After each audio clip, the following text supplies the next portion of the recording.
Olá, sejam todos bem-vindos aqui a mais um episódio do nosso Histórias Diversas Podcast, seu podcast de literatura. Se você é um amante de leitura como eu, ou está querendo entrar nesse universo, está no lugar certo. Eu sou Custódio. A gente está sempre aqui falando desse tema de uma forma muito carinhosa para vocês, sempre com um convidada muito especial, que eu vou apresentar para vocês hoje. A gente está muito feliz de tê-la aqui com a gente. Antes de apresentá-la, obviamente, queria convidar todo mundo aí a assinar o canal para toda vez que tiver conteúdo como esse, vocês ficarem sabendo em primeiríssima mão, e seguir a gente aí também nas redes sociais, porque além desse episódio mais longo, a gente solta também todos os cortes também nas redes de social, tá bom? Bom, nossa convidada de hoje largou o curso de matemática, para nossa sorte, e se formou em jornalismo e publicidade. Foi professora de redação publicitária na Universidade Federal de Minas Gerais e é sócia e diretora de criação da agência de comunicação Lápis Raro, uma das mais conceituadas de Minas Gerais. Em 2014, lançou seu primeiro romance, Tudo é Rio, um sucesso editorial recebido com entusiasmo pelo público e pela crítica. Também publicou os romances A Natureza da Mordida, que eu adoro, e Véspera, também. Em 2023, Tudo é Rio ganhou o melhor romance do ano no Prêmio Bertrand em Portugal. A gente vai falar um pouquinho disso aqui também. E ela foi a autora brasileira mais lida do Brasil também esse ano. Seja muito bem-vinda aqui. A gente está muito feliz com você aqui com a gente, Carla Madeira. Muito bom estar aqui, Custódio. Está muito feliz de ter você. A gente estava planejando isso já. Estava planejando há um tempinho e deu certo. Tempo, que bom. Carla, então para a gente começar aqui, só para aquecer um pouquinho o tema, como que a questão da literatura chegou aí? Você começou na propaganda ou a literatura já veio até mesmo antes de você entrar nessa coisa do jornalismo e publicidade? Olha, eu acho que eu comecei essa minha história com a palavra muito novinha, com 8, 9 anos, através da música. Que delícia. Eu ganhei um violão quando eu era novinha, assim, tinha 9 anos.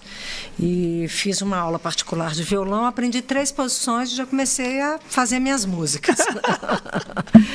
Maravilhoso. Então, tive essa história com a música e... Para minha sorte, para a nossa sorte de todos nós brasileiros, a nossa música é maravilhosa, né? A nossa MPB. Exato. Então, me apaixonei com a palavra pelas mãos de Chico Buarque, Caetano, Milton Nascimento, Paulinho da Viola, né? Cartola, Noel Rosa e por aí vai, né? E a música, mas também a poesia, né? Poesia. É o chamado, é a alma que está ali, né? Não, e é uma poesia e um humor, né, delicadeza. Uma coisa maravilhosa, a nossa MPB. E aí fiquei nessa história. Novinha, eu me lembro de ter escrito que eu chamo de livro, mas deviam ser, né, porque eu era muito nova, não tenho mais isso, mas eu escrevi uma história meio como um transbordamento do impacto que eu tinha com a leitura de Monteiro Lobato. Eu li aquilo e eu achava assim tão inteligente aquele jeito de contar a história, tão bem-humorado, gostava demais. E aí eu escrevi uma história das personagens do Maurício de Souza, tentando fazer uma Disney aqui no Brasil. Depois isso Veja você. Depois isso se perdeu. Tava tudo escrito já. Aí depois... mas fiquei muito na música, assim. E só mais tarde eu acho que eu me tornei uma leitora melhor. Fui para a publicidade depois da matemática, porque a matemática... Realmente... Eu adoro matemática, adoro, assim, sou de uma família de exatas. Meu pai era matemático, todos os meus irmãos, somos 6 filhos, todo mundo na área de exatas. Então, eu tinha esse gosto com a área exatas. Mas, quando eu, de fato... comecei a estudar, fui para a universidade, eu comecei a ficar muito triste. Não tem muito número aqui, quero mais palavras. Eu acho que fazia falta uma certa subjetividade, né? A matemática ali é muito exata. É muito fechada na própria linguagem, né? Sim. Então, não tinha espaço para nada assim, de criativo no sentido de linguagem, né? E aí eu larguei e fui para a publicidade. Você sabe que a publicidade lida com todas essas linguagens artísticas. Totalmente. Né? Sim. A gente tem que saber escrever, tem que saber fazer filme, tem que saber de fotografia, tem que saber de design. Sim. Então é uma escola. Tem que saber falar em público, tem que fazer saber. Apresentação todo dia. Tanto do ponto de vista da construção da apresentação como a apresentação em si.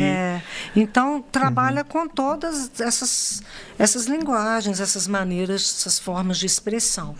Mas também não tem espaço para subjetividade, porque é claro que existe uma subjetividade ali dentro de um briefing, dentro de um... Você tem que cumprir. O que você diz precisa ser entendido exatamente como você disse. Exato. E não é assim com a arte. Né?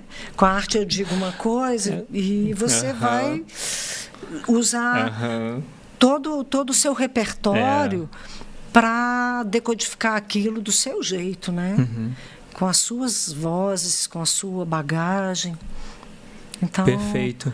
E quando você acha que a Carla publicitária e a Carla escritora mais se juntam e quando elas mais precisam se separar? Olha, eu acho que assim, a minha literatura tem muito da minha experiência como publicitária. Né? Assim, eu acho que eu tenho um texto... eu tenho uma busca assim, de textura, né? Escolher a palavra, lapidar bem, a frase curta, objetiva, sem sobrar. E a história, assim... Perfeito. Eu conto a história como se eu tivesse só 30 segundos. Eu ia falar exatamente isso. Então, tem que contar a missão, a visão, os valores de uma companhia de 50 anos, 200 anos em 30 segundos. É uma bela de uma missão, não é? E é um exercício, né, que eu faço há 37 anos. Né? Então, assim, eu acho que a publicidade... O poder da síntese, né? E aí eu acho que a publicidade, ela me deu muito isso. Ao mesmo tempo que eu acho que a literatura dá para a publicidade uma experiência com o humano, com a condição humana, com os comportamentos. Isso sempre foi uma área de muito interesse meu. Eu teve uma época que me aprofundei na pedagogia, na filosofia. São áreas que eu gosto muito e que eu acho que é matéria para qualquer pessoa que queira lidar com gente, né? Sim. Com comportamento. Exato. Isso que eu ia te falar também. Acho que na publicidade a gente está o tempo inteiro, obviamente, trabalhando de um lado para as empresas e do outro lado para o consumidor, né? Para as pessoas, né? Para o comportamento, vamos dizer assim, né? E eu acho que entender mais de comportamento, entender mais do ser humano, observar mais as pessoas, porque eu acho que na hora que você escreve, você precisa observar mais, né? E isso é um exercício também muito legal também dentro da propaganda, né? Porque você realmente... Às vezes eu falo assim, às vezes eu conversando até com o meu time e tudo, falo, gente, vocês não pegam metrô em São Paulo, vocês não andam de metrô, então assim, como é que vocês vão falar sobre as pessoas? Né? Vocês vão falar sobre só o que vocês veem na internet ou só sobre o vidro do carro, do que vocês verem sobre aquele vidro do carro, fica muito limitado, né? Mas você sabe, e eu acho assim, eu acho que a publicidade, eu acho que essa é a diferença, talvez, fundamental. Na publicidade, você se preocupa o tempo inteiro com quem você está falando, quem é seu público. Né? O que faz sentido para ele, o que vai ter ressonância ali dentro. Se você pensa uma comunicação ética, você vai trabalhar a partir de realmente trabalhar na dimensão de facilitar a escolha. Você tem N opções, eu vou te dizer o que eu sou, como eu sou, e o que toda marca quer ser escolhida. Essa é né, no final das contas, é isso. É o grande objetivo É o ali, grande sem objetivo. dúvida. Então, se você trabalha dentro de uma dimensão ética e não manipuladora, você vai trabalhar essa perspectiva de que a empresa é, qual que é a proposta de valor dessa empresa, né? Por que isso pode ser uma coisa que você veja valor, você, consumidor, veja valor. Na literatura, você precisa, pelo menos na minha literatura, né? Eu acho que a gente está falando de uma coisa muito aberta, Sim. então eu posso falar na minha literatura. Eu não penso nisso. Eu tenho que realmente ir atrás de uma experiência íntima, de uma introspecção. Então, eu vou contar uma história a partir de um acontecimento e sem pensar no mundo lá fora. Eu tento, à medida do que me é possível, deixar do lado de fora todo mundo. Eu não estou preocupada se as pessoas vão gostar, não estou preocupada em ser um manual de boas práticas, eu não estou preocupada em fazer da literatura um espaço de acerto de contas, sabe? A literatura é uma experiência íntima de introspecção em que eu estou interessada em explorar, apalpar a existência. O que nós somos capazes, quais são as possibilidades, não é? Então, uma história é sempre uma coisa singular, é aquela história que está sendo contada. Não tem a pretensão de ser todas as histórias ou de ser a história mais bem resolvida, mais bem encaminhada. Não é essa a viagem. E o que você vai provocar a partir dali também, né? Sobre o que você está falando, sobre o que as pessoas vão entender, né? Então tem todo esse... Eu acho que o livro é do autor enquanto ele está fazendo. Quando ele termina, o livro não é mais dele. O livro é de quem vai ler, né? E quem vai ler com todas as suas circunstâncias, com todas as suas vozes, com a sua formação, com tudo que ele já ouviu, com todos os seus conceitos e preconceitos. Ele vai ler... Com o seu momento da leitura. Seu momento, que isso também, né, tem uma força muito grande. Com as suas angústias. Então, ele vai ler e certamente o livro que um lê é diferente do livro que o outro lê. Totalmente. Isso eu tenho visto muito nas minhas experiências assim, de clube de leitura. Né? As pessoas, elas vão formulando sentido, elas vão encontrando sentido de uma forma também singular, sabe? E eu acho que essa que é a beleza, né? Sem dúvida.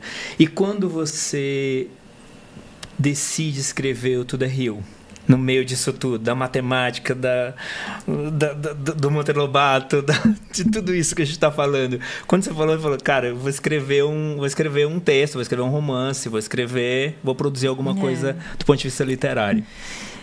Quando eu fui para publicidade, o dia a dia, como diretora de criação, fazendo muitos filmes, muitas campanhas, muito material criativo, é como se por um certo tempo essa minha necessidade de criar, de imaginar e de exercer a criatividade tivesse encontrado um lugar para ser exercitada, assim, sabe? Esse meu desejo e tal. Mas, com o tempo, eu também fui sentindo falta da experiência da subjetividade.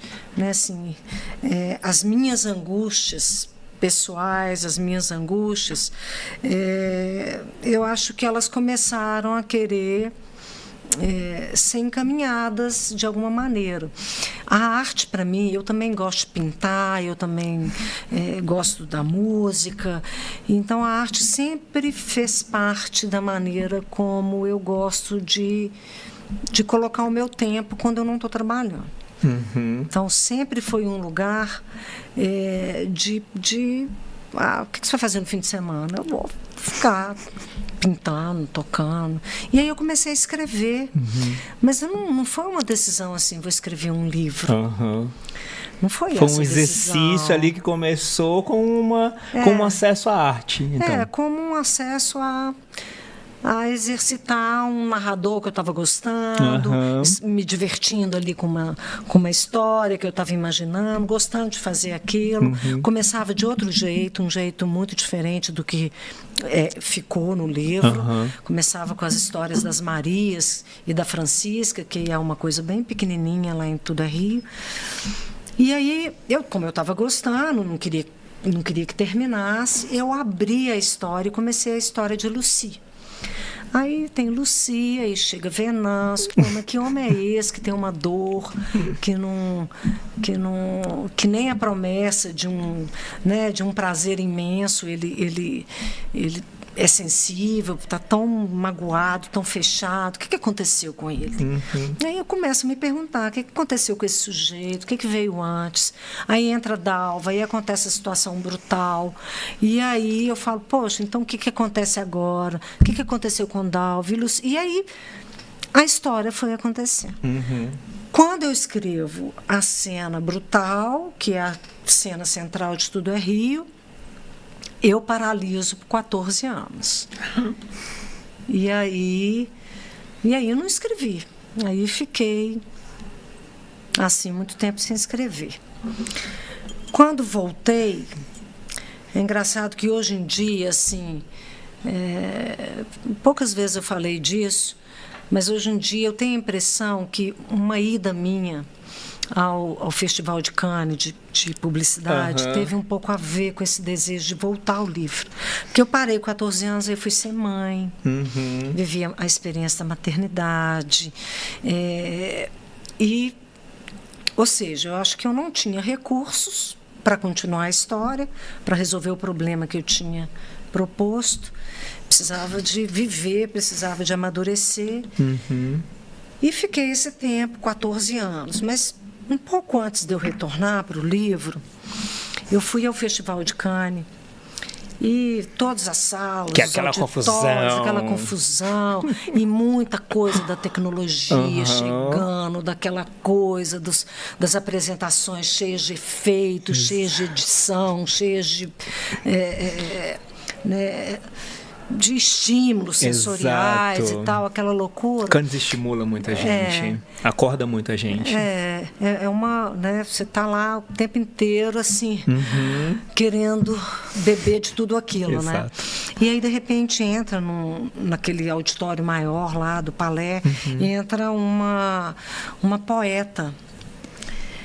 E só ela, um vestidinho assim, uma menina jovem, parecia uma macabeiazinha, assim.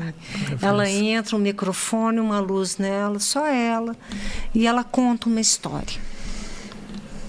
E ninguém respirava. Sabe, foi uma coisa assim tão... Porque ninguém acho que estava esperando também, Ninguém esperava, né? foi uma coisa assim tão analógica. Umas palestras tão ali do futuro. Foi uma coisa tão analógica, tão linda. E eu acho que nesse... E ela contava uma poeta chamada Sarah Kay. E ela falava sobre a história de uma mãe, se ela fosse uma mãe, a relação dela com a filha. Era um poema, assim. Eu lembro que eu fui pensar nessa, eu fui fazer essa correlação depois de muito tempo que eu já estava com Tudo é Rio lançado e tal, porque as pessoas falavam o que aconteceu, por que você voltou no livro, e aí eu me lembrei disso quanto eu fiquei impactada. Olha isso, olha onde você foi achar em Cannes, no meio de um festival de propaganda. Eu fiquei impactada com a força de uma mulher, com a força de uma história e com a força da poesia. Então, acho no meio da propaganda, vamos dizer assim. Propaganda. Foi impressionante. Ela contou uma história assim, super linda. E é isso, né? Trata-se dessa conexão, né? Assim, de você realmente me sentir muito impactada por ela, sabe? Sim. E hoje, como é que você está com essa questão do tempo da produção? Você está mais solto? Ou você tem mais um tempo determinado ali de produzir por exemplo, seu próximo trabalho, como você produziu? É que Véspera, você escreveu um e depois lançou outro, né? Mas hoje, assim, você está mais, eu quero dizer, você está coordenando mais esse tempo? Ou você continua deixando ele mais solto? Eu acho que ele está meio solto. E eu venho sentindo necessidade de mais disciplina. Porque, assim, tenho viajado muito para os encontros literários, né, para as demandas assim, de literatura e também da agência. Assim. E com isso eu estou mais desorganizada na rotina, porque é legal você ter um pouco de rotina, né, para escrever. E eu estou me sentindo mais dispersa com isso, né? E a minha literatura é uma literatura, assim, né? De ir lá no fundo do baú, literalmente, do poço, de tudo que a gente puder chamar. Então, assim, eu imagino que não dá para ser em qualquer lugar, né? Você sabe precisa que eu tenho notado uma coisa, assim... Eu até percebi isso. Eu tive um encontro com o Walter Hugo Mãe na Bienal do Rio. Maravilhoso. Um beijo, querido. Maravilhoso mesmo. A gente se encontrou na Bienal do Rio. E a gente teve um tempo, uma entrevista que a gente fez juntos e a gente pôde conversar muito. E ele chamou a atenção para uma coisa que eu comecei a perceber em mim, assim. O Tudo é Rio foi meu primeiro livro, não sabia nem que ia ser um livro. Eu cheguei a escrever em set de filmagem. Assim, troca a luz, troca o figurino. Eu ia para o computador enquanto as coisas estavam acontecendo e escrevia, porque eu acho que aquela voz, ela estava tão alta dentro de mim. Era uma coisa tão assim... Que ela precisava sair. Tava um jorro, ela assim. Cara, em qualquer minuto que você tivesse, me dá esse tempinho para eu poder escapar aqui, só sair um pouco. E aí eu já fui sentindo que nos outros livros eu já tinha que procurar um pouquinho a voz, sabe? Véspera já foi uma loucura, que eu senti muito, porque foi no meio da pandemia que eu estava escrevendo, eu estava no meio de Véspera, quando a pandemia começou, e eu perdi todos os meus rituais, assim, de... sair da agência, pegar um carro, ir para outro ambiente, outra máquina, outra roupa, tomava um banho, ficava um pouco com os filhos, e escrever era outra energia que estava ali. E, de repente, eu estava o tempo inteiro em casa, né, com a pandemia. Você não conseguia mudar não tinha mais a rotina da rotina. A máquina era aquela, a roupa era aquela, o dia embolado. Então, Véspera já foi assim... eu saí exausta de Véspera. Não só de Véspera, não, acho que todos nós tivemos que fazer um esforço de cognição enorme durante a pandemia, né? Enorme. Todo mundo teve que aprender muito, né? A gente aprende a respirar, eu acho. E eu acho que isso vai até um pouco para o livro, assim, um pouco essa angústia, essa falta de saída, sabe? Eu acho que vai um pouco. Então, hoje você está tentando controlar mais, ser mais... Controlar mais esse tempo, assim, essa disciplina, né? Aí hoje eu estou sentindo, assim, que é generoso comigo poder ter um tempo de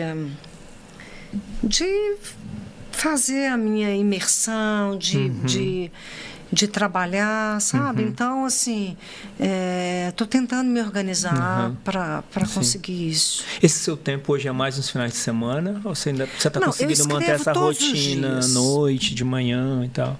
Você consegue? Eu escrevo todos os dias. Não tem, mesmo que seja abrir, trocar uma palavra, eu abro o arquivo ali um pouquinho, releio e tal. Mas todo dia eu faço. E acho que até para não se desconectar, né? Isso acho que é importante também, né?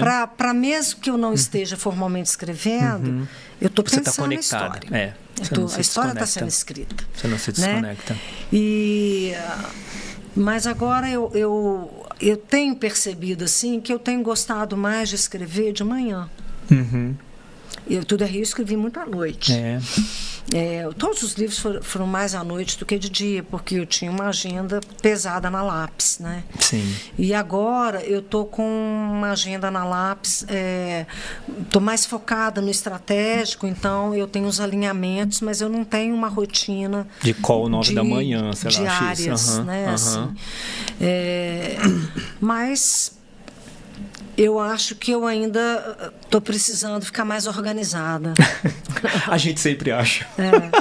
A gente está sempre se cobrando essa organização. Nossa, mas eu vou me organizar, vai ficar tudo mais fácil. E eu já sou fisicamente desorganizada. Minha mesa é bagunçada, tudo meu é meio bagunçado, né?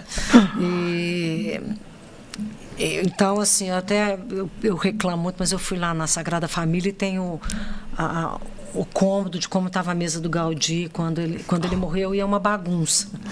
Aí eu fotografei. Agora, quando reclamo, eu posso tudo. Gente, olha aqui, ó. Se Gaudí, uma pessoa criativa. Se Gaudí estava nisso aqui, por que eu não posso deixar minha mesa bagunçada, gente? Não, mas é bem isso mesmo. Acho que a bagunça também faz parte da criatividade mesmo. Acho que na hora que tá tudo muito organizadinho ali, você fica muito numa caixinha. Você fica numa caixinha ali. E no meio dessa loucura toda, qual o seu tempo de leitura hoje? Você continua sendo essa leitora? Você gostaria de estar lendo mais? A gente sempre gostaria, né? Mas eu leio todo você dia consegue também. Consigo ler. Leio todos os dias, assim, tenho um hábito de... Normalmente eu leio antes, na hora que eu deito, vou para a cama. É um momento que eu adoro da vida, assim, né? Maravilhoso. Que é esse momento, assim, que você vai e você fala, agora... Você lê um pouquinho. Parou tudo. Exato. E agora eu vou ler. Eu adoro também. E eu tenho, assim... Engraçado, porque quando eu estava escrevendo o Derry, nos 8 meses de retorno, eu fiz o livro, né? Os outros gastaram, assim, gastei 3 anos e meio, 3 anos para fazer A Natureza e Véspera. Mas Tudo é Rio foi em 8 meses, quer dizer, 14 anos e 8 meses. Eu tinha essa coisa assim de, se eu ler, vai contaminar a voz, o narrador. Então, quando eu fiz Tudo é Rio, eu não li nada. Aí, logo depois que lançou, eu fui para um festival de literatura e fiquei conhecendo o Milton Atum. Eu falei, aí fomos, um dia tive a oportunidade de, a gente saiu para jantar e tal, e eu perguntei a ele, falei, você lê quando você está escrevendo? Nossa, amo. Não, eu também amo, né? Coisas absurdo. Impressionante. É um autor incrível. E aí eu perguntei a ele assim, você lê quando você escreve? Ele me olhou tão espantado, tipo assim, porque ele leva muitos anos escrevendo um livro. Como é que ele não vai ler? Tipo, cara, então né? eu já teria deixado de ser leitor. Na hora que ele me falou isso, eu falei, gente, é mesmo, né? Como que eu não vou ler, né? Aí comecei então, os outros livros... Soltou a mão e falou, cara, vou ter que juntar essa sopa aqui toda, vai ter que leitura, escrita. E é maravilhoso, sabia? Porque, assim, você amplia. Sua inspiração vem de todo lado. Exato. Sabe? Você vai encontrando uma palavra, você vai lendo outras linguagens, que te faltou, né? Outros formatos. Você vai encontrando tudo. E se você tiver ali no seu, né? Se você tiver encontrado uma voz, é só se concentrar que você só ganha, você não perde. Concordo super. E o que você está lendo aí? Eu estou lendo Temporada de Furacões, da Fernanda Melchior. Nossa, é maravilhosa, a mexicana. É maravilhosa. Ela é incrível, muito legal. Essa menina mesmo. é um monstro, a gente no leu bom o sentido. Paradise, eu li o Paradise dela e gostei muito. Eu acho que ela é uma das grandes vozes. E li o Eduardo Luiz também agora, esses dias vindo para cá. Eu li no avião um livrinho pequenininho dele. Agora eu não lembro o título, alguma coisa como Matar o Pai, alguma coisa assim. Perfeito. Esqueci o nome do título. Mas a Fernanda também está em ótimas... A Fernanda provoca muito com o texto dela, né? Ela tem uma... Maravilhosa demais. Ela tem uma visceralidade, ela tem visceral, assim, né? É visceral. E ela encontra uma voz assim muito muito legal. É impressionante como você está lendo e está a atmosfera. Exato. O tempo inteiro, assim. né? Você está ali lendo a história, mas Não. a atmosfera, ela te joga numa atmosfera. Assim. Tô achando essa mulher muito boa. Ela é incrível mesmo. E você... Dos livros que você leu aí nos últimos 12 meses, se você tivesse que premiar um livro, que livro você premiaria? Ou dos últimos 6, vai, pra você não ficar muito por fora. Alguns... Nossa, eu premiaria... Tem que lembrar os nomes, tá, né? Mas eu premiaria Sobre a Terra Somos Belos por um Instante. Maravilhoso. Oceanium. Oceanium. Premiaria, assim, ouro. É lindo. Premiaria Mau Hábito, de uma espanhola. Vamos lembrar, vamos pesquisar aqui o nome. Esse eu não li ainda. Iana, peraí, vamos lembrar o nome dela. Alana Portero. Alana Portero. Boa, Alana vou botar Portero. na minha lista aqui. Maravilhoso, Opa. maravilhoso. Incrível. Deixa eu ver qual outro que eu acho que foi lindo. Eu estou relendo, né? Meio no paralelo, assim, o Crime e Castigo de novo, porque eu li há muitos e muitos anos. Eu li antes de ser escritora. E aí eu quis revisitar, porque esse livro meu agora é uma polifonia. E então eu quis revisitar Dostoiévski, que eu acho que ele faz isso muito bem, muito né? Bem. De pôr o pensamento, de pôr a personagem, de pôr todas as vozes ali, né? E acho que isso, assim, que me chamou muita atenção nos últimos tempos. Boa.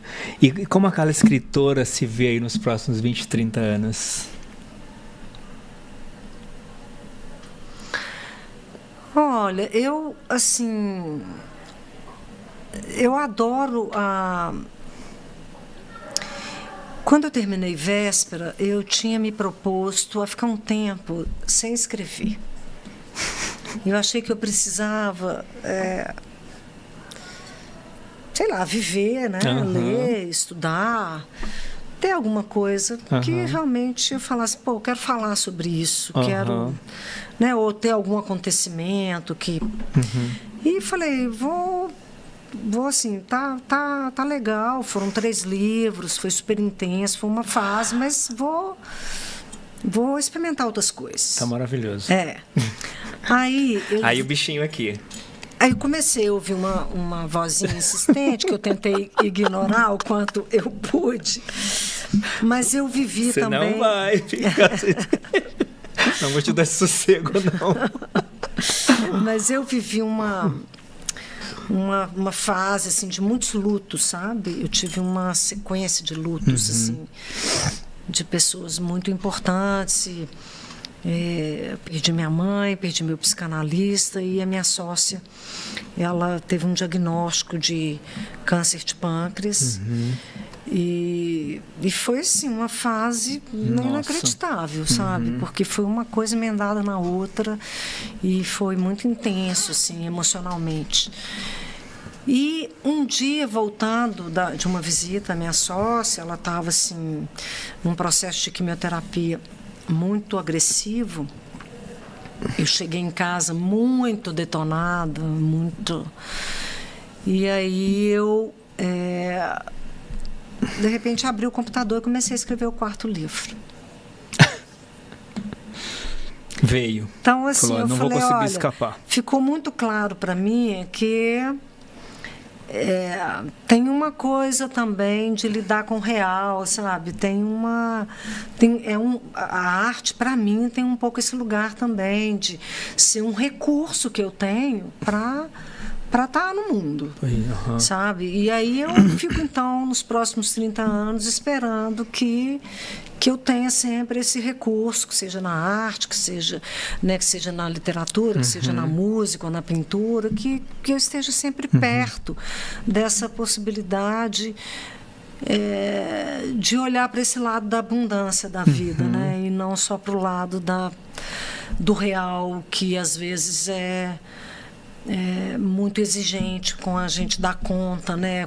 Cruel, né? Traz culpa. Traz coisas muito pesadas de atravessar, né? Sim.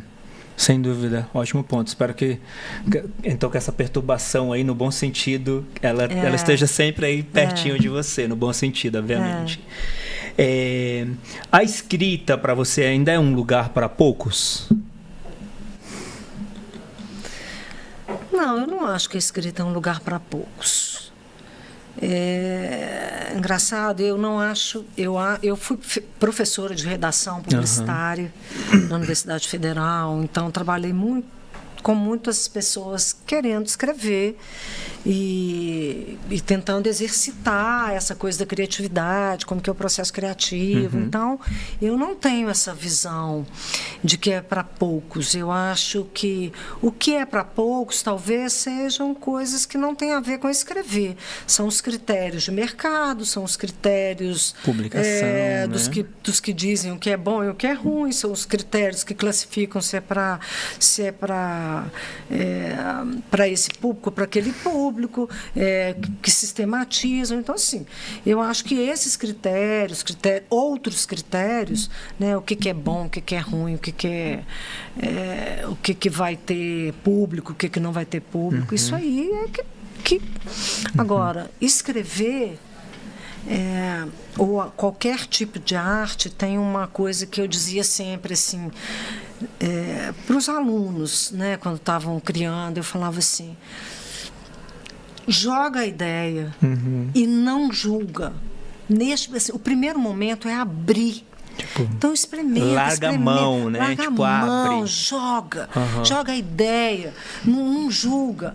Depois você vai passar por uma fase de elaboração. É claro, sim, qualquer autor joga a ideia. Depois você vem limpando, você vem, sabe, você vem vendo, nossa, mas isso aqui não tem lógica nenhuma, ou isso aqui, ou eu quero essa não lógica, ou isso aqui, nossa, está contraditório, eu não quero a contradição. Está contraditório, eu quero a contradição.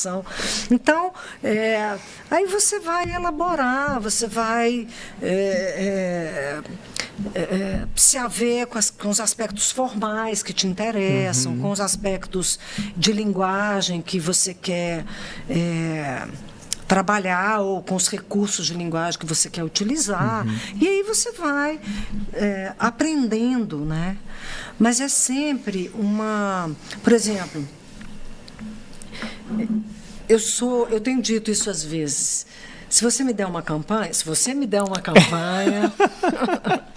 eu vou fazer uma campanha para você.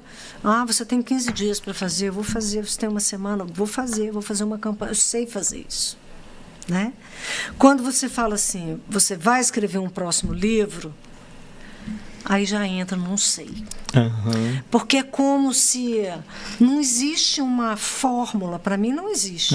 Não existe uma fórmula, não existe sabe, para mim é uma condição estar diante de alguma coisa que me provoque, sabe, que me jogue num lugar, e isso às vezes eu não consigo produzir.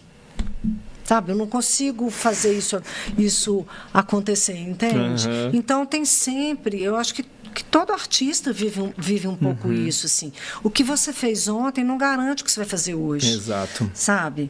Ao contrário da profissional publicitária. O que eu fiz ontem vai garantir muito o que eu vou fazer hoje, no sentido de uma metodologia, saber fazer, sabe? Saber como é que eu vou abrir aquele brainstorm para buscar ideias, etc., sabe? Eu acho que na arte tem sempre esse lugar desconhecido, esse lugar desconhecido, um não controle, sabe? Um espaço entre o Duchamp fala isso num texto muito legal, é um certo espaço entre a intenção do autor e a capacidade de executar mesmo, sabe? De fazer aquilo virar uma obra, né? Perfeito. E quando você ficou esse tempo, dos 14 anos, a pausa, 8 meses, e quando você falou, tá pronto, Depois de 18 meses, que poderia ser 16, poderia ser mais 3 anos, sim, né? Quando você falou, não, agora tá pronto, esse vai...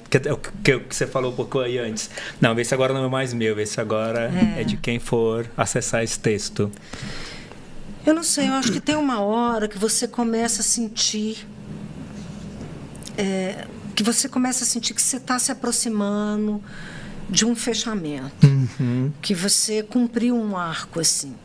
Perfeito. Né? É até engraçado, porque véspera, quando as pessoas ficaram sabendo que ia virar uma série, as pessoas começaram a me escrever assim, tô louca pela segunda temporada, para ver se a história continua, né? Porque termina, é véspera. Né? É véspera, querido. É véspera, não é depois, né? Exato. Não é pós-acontecimento. Então, as pessoas falam isso, eu acho... As pessoas começaram, engraçado... A não ser que você faça primeiro o pré-véspera e depois você faça o véspera. A segunda temporada vira o véspera.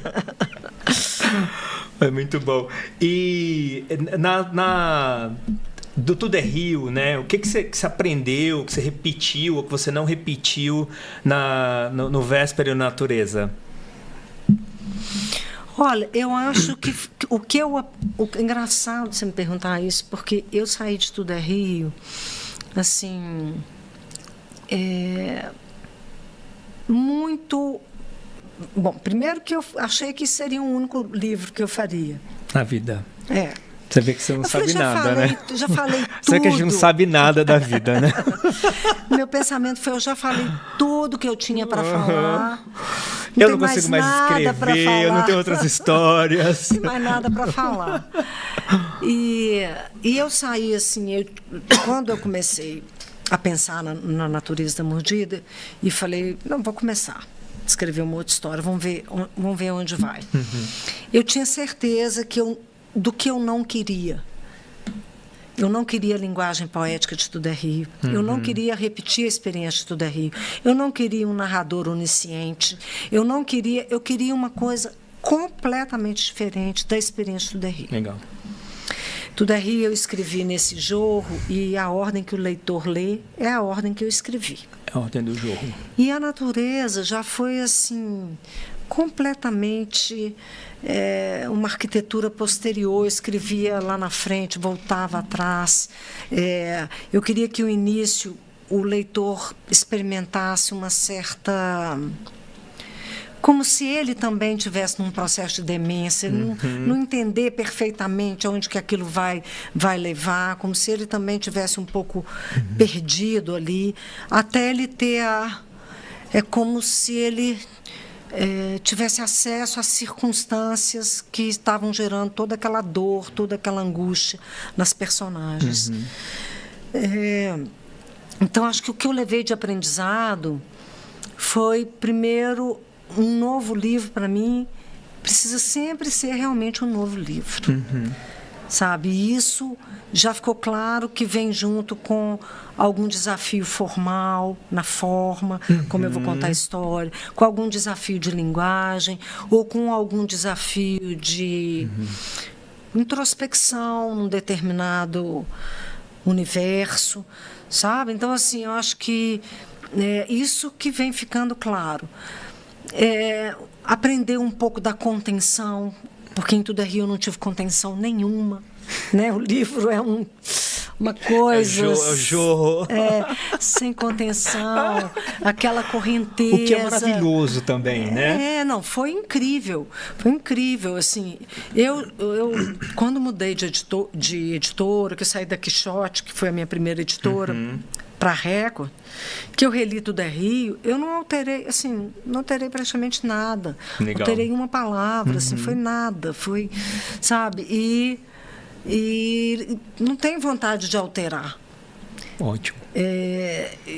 Então, assim, é esse jorro mesmo, essa correnteza, esse exagero essa urgência de botar para fora. De visceral, sabe, de dizer.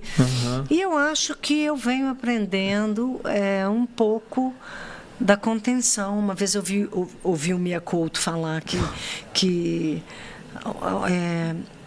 a maturidade de um autor vem um pouco nesse lugar da contenção, né? Dele compreender que ele não precisa dizer tudo o tempo inteiro, que ele pode abrir mão, sabe? Que ele pode ter ali um contorno que ele quer fazer, né? Delimitar uma coisa ali. Foi muito legal ouvir isso, sabe? Teve muito a ver com a feitura de véspera, sabe? Uma contenção assim que eu exercitei muito uma coisa da calmaria, né? Um pouco mais da calmaria, embora tenha o tumulto. Você pode até estar numa coisa muito forte, muito mutuada, mas você ter uma maturidade assim de linguagem mesmo, de saber, de pôr uma intencionalidade acima da capacidade de dizer. Não, eu sou capaz de dizer muito, falar bonito aqui, fazer um tanto de coisa, mas não, sabe? Quanta coisa que eu acho bonita, assim, que eu gostava, que eu achava, eu tirei, eu cortei. Sabe, assim, nossa, isso aqui está tão bonito, mas não está... Não tá na história. A história não precisa disso. Entendi. Sabe? E eu acho que isso é um desapego, assim, que é muito da maturidade. Sim, sabe? muito legal. E eu acho que além dessa coisa, vamos dizer assim, mais comportamental, né? Dessa coisa do jorro, essa coisa mais do preenchimento, né? Que eu vi você falando uma vez, uma referência ao João Cabral, de Melo Neto, essa coisa do jorro e preenchimento, isso, que eu achei maravilhoso. E eu acho que é bem isso mesmo, assim, quando você compara o Tudo é Rio com os outros livros. Mas, assim, lançar um livro como o Tudo é Rio, que foi o sucesso que foi, quando você vai lançar o segundo, quando você foi lançar o segundo, você ficou mais confiante ou você ficou mais assustada para lançar o segundo? Você sabe que, assim, eu acho que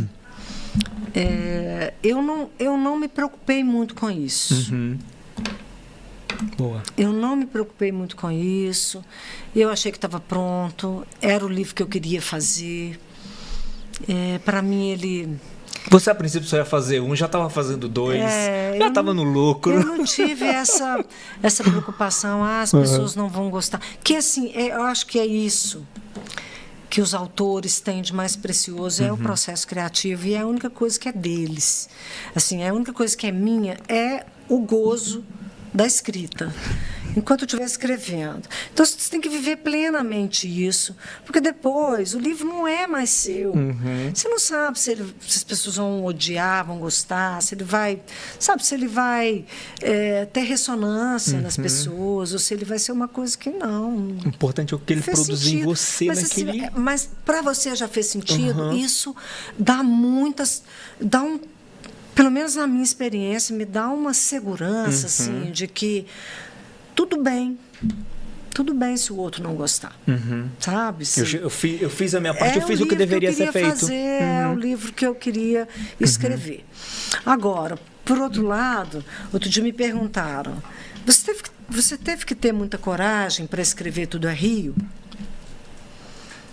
Aí eu olhei para a pessoa e falei, não, porque eu não tive que ter coragem nenhuma, porque eu não sabia que você ia ler. Eu não sabia que ninguém ia ler, eu não sabia que milhares de pessoas iam ler. Eu não sabia disso. O que foi bom também, porque talvez se você tivesse pensado nisso, você ia rever, reescrever o livro inteiro. Eu tivesse ficado mais bem comportada, eu tivesse tido um pouco de medo. Exato. Eu acho que essa coragem do principiante... ela é muito preciosa. Né? É como de verdade tivesse fazer um livro para você mesmo. Ela é muito preciosa. Não é porque você não sabe, pode ser que uma pessoa vai ler, pode ser 100, pode ser 100 mil. Né? Eu acho. E acho que não saber dessa quantidade que ia ler protegeu a obra, na verdade. E hoje, eu sei que na hora que eu lançar meu quarto livro, eu vou ser lida. Né? Sim. Já tem seus leitores que estão esperando por ele. Muitos. Vai ser lido. Então, assim... eu acho que vai ser lido. Tenho certeza. Mas... pelo menos você vai ler, né, Custódio? Óbvio. Todo a galera grupo, você tá viu, falando, né? Certamente, ansioso. Já tem data? Não. Já vou botar uma pressãozinha aí. Tô lá pelejando. Já que a gente falou tanto de tempo. Mas, então, o que eu fico pensando assim? É esse território que é a coisa mais importante de eu não perder a capacidade de proteger. É essa distância entre o processo criativo e todo esse depois, que não é fácil, porque a gente é humano, a gente fica ali imerso na realidade, nos estímulos, nos elogios, nas críticas. A gente está ali vivo. E eu acho muito importante virar as costas para o mundo, para escrever o livro. Essa é a minha experiência. É a minha experiência, é o meu momento de apalpar essa existência humana, essa condição humana, e não de tentar explicar ou examinar a existência humana, mas de me haver com ela, de olhar para aquilo, de olhar embaixo, em cima, de olhar para o mal, de olhar para o bem, para as sombras, para as luzes, né? Então, assim, é isso que eu acho que é o maior desafio e é onde, assim, eu tenho ficado feliz de quando eu entro para escrever, e quando eu estou nesse processo, eu realmente consigo me isolar, sabe? Para falar, nossa, eu gosto disso, nossa, isso aqui não tá bom, sabe? Eu mesmo ir entendendo por onde que a coisa vai caminhar. Perfeito. Você falou aí de crítica. Uma autora como você, né, com 3 romances, com que você já vendeu, né, aqui, fora do Brasil e tudo, como que você tem lidado, como que você está agora mais preparada, vamos dizer assim, para essa questão da crítica? Desde a crítica da imprensa, desde a crítica por parte do leitor, ou até mesmo no trabalho com seu editor, né? Porque eu acho que você vai ganhando uma confiança ali meio natural, o que é bem natural, né? Que você fala, cara, não, isso aqui, né? Isso aqui eu acho que eu não quero mexer. Isso aqui, se você não gostou, agradeço muito sua opinião, mas eu quero manter dessa forma. Como que é para você isso hoje? Além do trabalho, né, de toda a profissional que você há quanto tempo trabalhando ali, a gente sabe como que é o dia a dia, né, que a gente passa por tantos testes ali e a gente vai se formando, a gente vai criando, vamos dizer assim, uma casca ali, que a gente tá mais preparado para isso, né? Como é que tá isso hoje para você, assim? Então, acho que tem várias coisas. Primeiro, assim, quando eu escrevo, eu não mostro nada para ninguém até estar pronto. Absolutamente nada. Quando está pronto, eu tenho um time de pessoas beta que leem inicialmente, né? Lógico que meu editor está ali, né? E é muito legal porque eu tenho as coisas que eu tenho convicção, que eu amadureci muito e que essa experiência de mostrar para algumas pessoas, ela é sempre muito enriquecedora. Ou seja, para me dar confiança numa escolha, não é isso mesmo, é isso que eu quero. Ou seja, para falar, pô, eu entendo o que você está dizendo, faz sentido o que você está dizendo, eu não vou mudar o que você está sugerindo, mas eu vou mudar algumas coisas que vão fazer, que vão tocar nesse incômodo.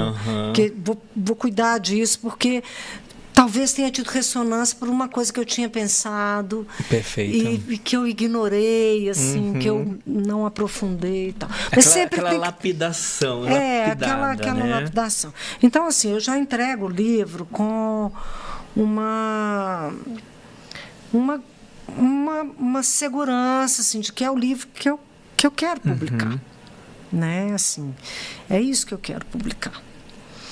Aí vem o leitor e vem a crítica, né? A crítica especializada, eu tive uma... É engraçado isso, outro dia eu vi uma vez a Chimamanda, acho que no Roda Viva, perguntaram para ela da crítica, ela falou, olha, você pode ter 20 mil críticas boas, se tiver uma ruim, você fica danado, quer matar o crítico, né? Você quer... Então, assim, eu acho que isso acontece com todo autor, né? E é legal, assim, se a crítica tiver alguma coisa construtiva, você fala, não, isso que esse cara está falando faz sentido, esse negócio... Ou, às vezes, a crítica é ruim. E também não é só porque você foi criticado que você também... Tem que levar a sério. Não pode perceber que tem Pô, o cara não entendeu nada. Assim, ele está falando uma coisa que não faz sentido na minha visão, então também tudo bem. Mas é claro que uma crítica ruim sempre chateia, né? Claro, não vou falar que não. A gente fica com vontade de morder a pessoa, né? Não tem jeito. Agora, o leitor... Aí eu já acho completamente diferente. Eu acho que aí o leitor... Ele, eu vi isso, então viu, né? Não tem certo e errado. Eu esperava um outro final. Tudo bem. Nossa, eu jamais agiria desse jeito. Okay. Faz o seu final. Ok, não tem problema. Sabe, o leitor, assim, ele tem a liberdade total, inclusive, de não ler. Exato. Né? De largar o livro, de não ler, de ler e amar, de ler e falar, eu preferia que ela não tivesse feito assim, eu discordo, e tudo isso. Assim, o que eu acho mais legal é que o livro ele se tornar uma ocasião de produzir sentido, que seja para a pessoa, que seja nos encontros, que seja... Perfeito. Então, pronto. Tá ótimo, maravilhoso. E falando de livros, então, a gente tem um quadro aqui que chama 3Es. É um livro para enaltecer. Já falou de alguns aí, você vai trazer outra referência. Um livro para emprestar e um livro para esquecer. Um livro que você não se conectou muito, um livro, um autor, etc. Quais são esses 3 livros para você? O primeiro é enaltecer, o segundo é emprestar, no sentido, esse eu empresto porque em geral as pessoas gostam e tal. Olha, um livro assim que eu acho que é para enaltecer. Eu vou falar de mas não vou falar desses que são para enaltecer e estão absolutamente enaltecidos. Né? Porque, assim, é chover no molhado, vim falar de Grande Sertão Veredas, que é o livro da minha vida. Sem dúvida. Que eu acho que, né, assim... A Bíblia. Que não é a Bíblia, não é um livro fácil para todo mundo, mas é um livro... incrível e tal, né? Assim, lógico, mas já estava enaltecido, todos os clássicos, todos esses autores, né? Então, não precisamos assim falar. Mas tem um livro que eu acho muito especial, assim, que é aquele A Vida pela Frente. É um dos meus livros preferidos da vida. Não é? É maravilhoso. É maravilhoso, não é? Que a história se passa na França, no condomínio. É maravilhoso. É lindo, né? Assino embaixo, assim, nossa, no nível... assim, é um livro, assim, um livro que me emocionou demais, sim, sabe? Sim, assim. Também. E amo esse livro. Também. Nossa, então, vou muito enaltecê-lo. Bem. Enaltecidíssimo. Assino em cima, embaixo, do lado, em todos os lados. É um dos meus livros preferidos da vida. Sim, eu acho incrível. Um livro para emprestar, assim, que você fala, nossa... Todo mundo muita gente vai gostar desse livro, que é um livro que eu acho bom. Vou pensar um.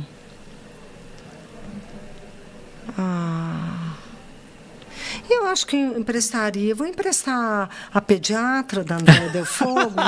Essa querida já veio aqui? Já veio aqui, óbvio, amo de paixão. Não, a Pediatra. Gente, é uma delícia. A Pediatra vai emprestar, porque é justamente para causar esse. Para tirar a pessoa da cadeira mesmo, né? A Pediatra. Maravilhoso. E a Andréia. Paixão. Beijo, amor. Um beijo, maravilhosa. Querida. Eu amo de paixão. Não, e 2 livros, Malaquias também é maravilhoso. Malaquias, nossa, Malaquias é uma coisa. É que a Pediatra é para tirar da cadeira, né? E para esquecer? Não vou falar um livro para esquecer, não. Vou pular essa parte? Não vou falar, não vou pular. Legal. Não, seguimos aqui, sem problema. Acho que você trouxe 2 referências ótimas aí, 2 livros que eu amo. E sem falar na Andréa, que para mim é um xodó.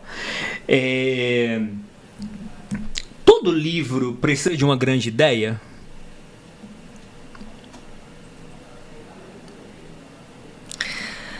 grande ideia no sentido de um grande acontecimento. Um assim, grande roteiro, vamos dizer assim, uma grande história, grande... Não. Pelo contrário, tem uns autores incríveis, assim. Olha, outro livro para se falar, A Trégua. A Trégua. Stoner, que é um livro, assim, de um cotidiano, de uma coisa assim, mas que vai te envolvendo de um jeito, assim, tão potente, sabe? Eu acho que não. Quem sabe fazer isso, quem faz isso bem, assim. Eu sou uma pessoa um pouco do acontecimento. Eu gosto de um acontecimento, eu gosto de uma coisa assim. Mas tem pessoas que fazem isso muito lindamente, assim. O desacontecimento. O desacontecimento é maravilhoso, sabe? O cotidiano, e o quanto aquela vida sem nada. dependendo da forma como ele é trançado, ele fica interessante. Não, demais. Você cria um acontecimento, na verdade. A Hora da Estrela, da Clarice, exato. Sabe? A vidinha ali da Macabeia, aquela coisa. Sim. Entende? Porque, assim, esse não acontecimento o que precisa, assim, não sei se é o que precisa, né? Dizendo assim, da minha experiência como leitora, que alguma coisa me capture. Eu sempre preciso disso. Que seja na linguagem, exato. Que seja na delicadeza assim, de uma coisa, que seja na força, que seja na estrutura, que seja na história. Às vezes não está nem tão bem escrito, mas é uma super história, que você quer saber onde ela vai dar, né? Então, às vezes é o pano de fundo, né? É uma história bem contada. Não é nem a parte central, é o pano de fundo, né? Sabe? Uma história bem que contada. Que mantém a gente, eu acho que é uma história bem contada. É uma loucura. Outro dia eu estava comentando aquele livro, Os Pilares da Terra. Você já leu esse livro? Sim.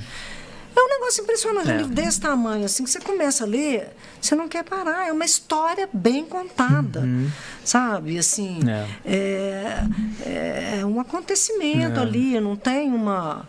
Sabe, é uma época tão bem retratada e você vai vivendo cada coisa ali que é dita, sabe? É muito bom, né, também. Assim como às vezes você entra num livro que é a textura, que você fica impressionada com a qualidade da escrita. Exato. Né?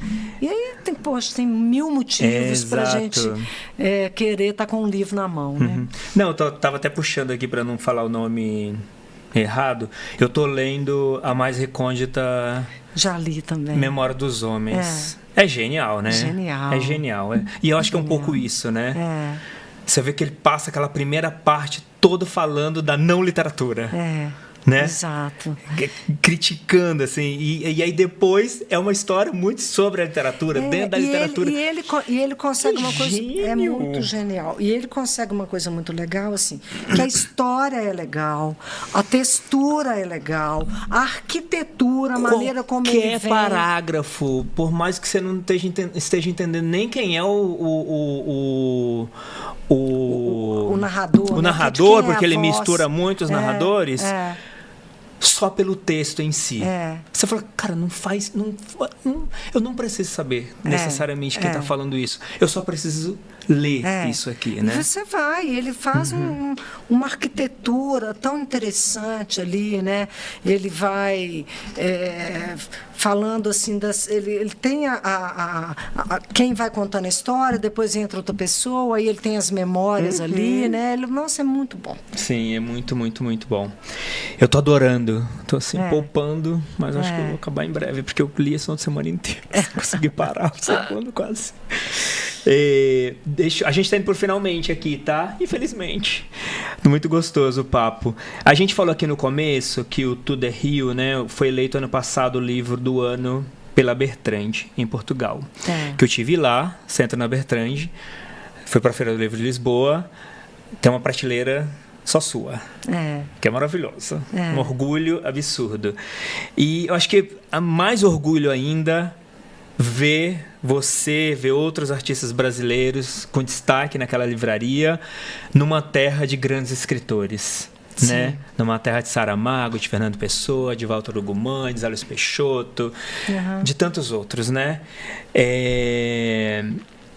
Eu queria te perguntar, na sua opinião, assim, o que você acha que a gente está numa fase de produção muito incrível da nossa literatura contemporânea, né? Muito incrível, assim. Tem livro sendo lançado o tempo inteiro, tem muita coisa boa, né? Eu tô agora lembrando aqui o livro A Árvore Mais Sozinha do Mundo, da Mari Carrara, acabei de ler, é um espetáculo esse livro, é uma coisa, assim, o quanto ela inova, que ela muda essa coisa da perspectiva do que a gente acha que está observando as coisas, mas na verdade a gente está sendo muito mais observado, e ela faz com maestria. Então assim, tem muita coisa boa, muita coisa boa sendo produzida na nossa literatura, e a gente está vendo a nossa literatura ser mais exportada, né? Mas o que você acha que a gente poderia fazer para exportar mais ainda essa nossa literatura? Onde você acha que pega um pouco aí para a gente estar mandando mais nossos autores, nossos livros para fora? Olha, primeiro eu acho que é isso, né? A gente está tem um movimento bonito aí acontecendo, que eu acho que está puxando, abrindo portas.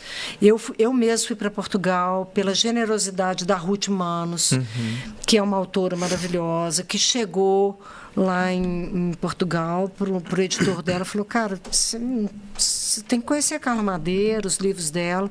Ele, assim, na semana seguinte eu estava assinando um contrato. Quer dizer, a generosidade, e eu acho que os meus livros chegarem com essa força lá.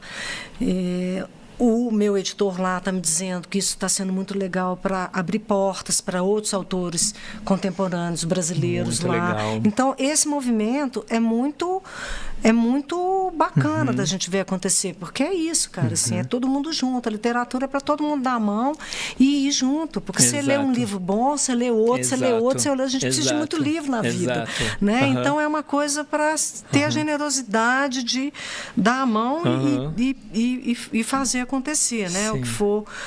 Acho que isso é uma primeira coisa. Mas acho também, assim, eu sinto que a gente precisa conhecer melhor as dinâmicas desses mercados. Aí já é a publicitária falando, sabe? Sim. Assim, a gente precisa conhecer melhor, porque às vezes a gente conhece pouco, né? Por exemplo, meu livro agora foi para a Itália, quer dizer, eu tenho minha agente aqui, tenho um coagente lá, mas a gente ainda é um pouco desconhecido, você fica sem saber direito quem é o melhor tradutor, quem é o melhor, sabe? Então, eu acho que esse intercâmbio, se organizar para saber melhor, e eu acho que isso poderia ajudar.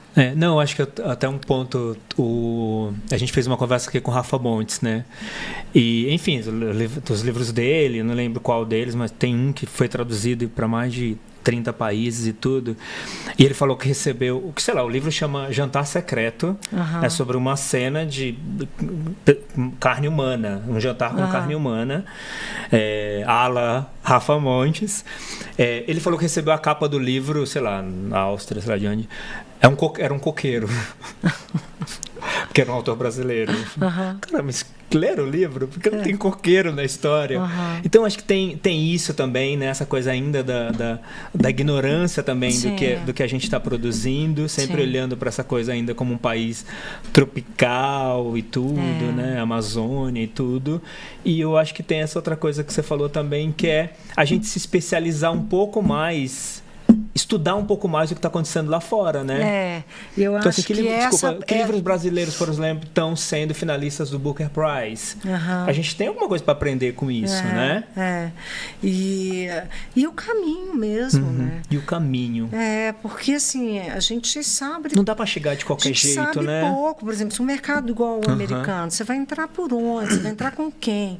Às vezes você tem até uma proposta para entrar, mas será que entra aqui mesmo? Será que não? Porque você fica assim, eu quero entrar. Exato. Mas Sabe, assim, eu acho que tem que saber por onde, saber como, para aquilo ter força, acontecer, né? Então, você veja aquela influenciadora que leu Machado de Assis, né? Que arrebentou. E tal. Em 2 horas era o livro mais vendido da Amazon, então, como se fosse necessário. Mas então, assim, é isso, né? Você, sei lá, você tem uma lógica de mercado que é inescapável. Sim. Porque para você ter um livro que é lido, ele precisa ser distribuído. As pessoas precisam saber que ele existe. Ele precisa estar em gôndola, né? Porque senão as pessoas... É o que eu falo assim, Custódio, eu falo uma coisa aí, bem misturando a publicitária com a... Adoro. Com a escritora. Tem coisas que podem impedir um livro de acontecer. As pessoas não saberem que ele existe, ele não ser distribuído, as pessoas não conseguirem comprar. Total. E tudo isso impede o livro de existir, né? De acontecer. Agora, ter tudo isso, ter uma boa distribuição, todo mundo saber que existe, não faz o livro acontecer. O que faz o livro acontecer é o leitor. Sempre será. Ele é o dono. Ele é o dono. Ele tem esse crachá. Aquela primeira camada de leitor que lê e fala, putz, lê. É isso. Perfeito. Sabe? É isso que faz o livro acontecer. Então, ainda mais hoje, que a voz do leitor é amplificada pelas redes, total. Mas é o boca a boca na exponencial da tecnologia. Né? Então, não, mas eu super entendi seu ponto. Acho que vai lançar seu livro na Itália. Vai tirar X cópias. Botar numa gôndola lá no final gaveta da livraria, da gaveta, blá, blá, blá, blá. Não vai acontecer. Olha o caminho que as pessoas vão ter que fazer para chegar até ali, entendeu? Não vai então, acontecer. tá super claro o seu ponto. Assim. Acho que é importante o caminho. O caminho ele percorreu. Mas como que a gente vai deixar esse caminho mais claro? Como que a gente vai deixar esse caminho com mais acessos, né? Acho que esse é o ponto, né? Lá em Portugal, eu estive 2 vezes já em Portugal. Eu viajei várias cidades. Eu fui nas bibliotecas, em encontros de clube de leitura. Já tinha público, já tinha público, porque o livro aconteceu muito rapidamente, muito intensamente lá em Portugal. Tanto que ganhou o prêmio, né? Que é um prêmio de livreiros. Né? Maravilhoso. Então, eu acho que a gente precisa também fazer esse exercício de compreender cada mercado onde a gente está entrando. Perfeito. Super claro. Antes da gente fechar aqui, eu vou ler um trechinho do Mordida e a gente termina com ping-pong, tá? E a gente encerra.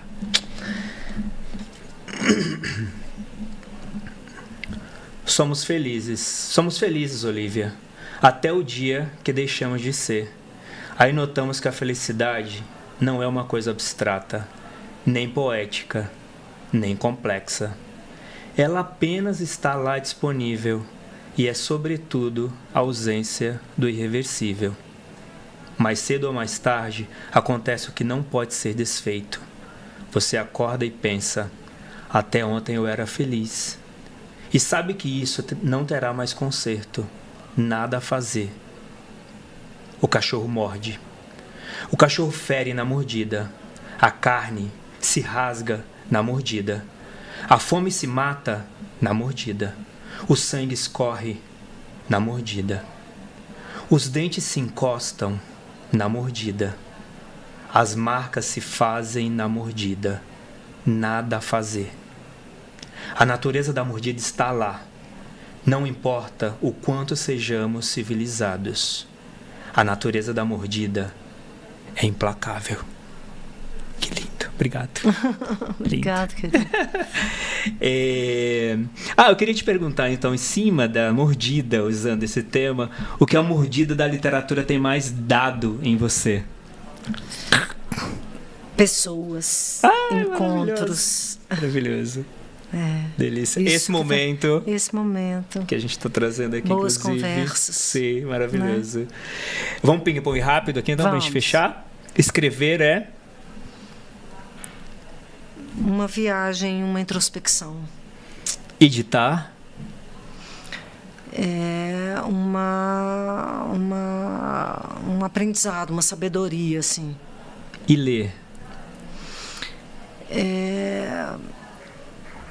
Saúde dos instantes, assim. Reescrever? Reescrever é escutar e ressignificar. Publicar? É uma soma de circunstâncias assim que fazem aquilo acontecer. Receber críticas? Faz parte. Ser premiada? É gostoso, né? Agente publicitário? Sempre. Publicar o primeiro livro? É uma aventura desavisada. E o segundo? É uma aventura já um pouco mais frio na barriga. Boa. E a opinião do leitor? É uma delícia de ouvir. Maravilhoso. Super, super obrigado. De verdade mesmo. Papo delicioso. Tava muito ansioso. A gente estava aqui esperando muito esse momento. Obrigado, Carla. Obrigado pela sua gentileza, sua generosidade. Obrigada. Sempre, hoje e sempre. Todas as vezes que eu te encontrei, todas as vezes que a gente falou, que a gente trocou ali por WhatsApp, que a gente trocou por Instagram, até mesmo quando eu estava lendo os livros e tudo. Muito, muito obrigado. Obrigado por tudo, por fazer o que você está fazendo, por produzir o que você está produzindo. E a gente está ansioso aí pelo seu quarto livro aí pra gente... Não demora muito não, tá? Não faz com tudo, faz com de tudo é rio, não. 14 anos, não, acho que não. Maravilhoso. Obrigado, Custódio, foi uma alegria estar aqui. Alegria gigante pra gente também. Pessoal, super obrigado aí, obrigado pela audiência. Não deixa de comentar aqui embaixo o que vocês acharam da conversa, quem vocês gostariam de ver aqui no próximo episódio. E não deixe de assinar o canal para toda vez que tiver conteúdo como esse, vocês ficarem sabendo em primeiríssima mão. E já a gente se vê aí num próximo papo com outro convidado, tá bom? Um beijo grande, fiquem com Deus e a gente se vê já.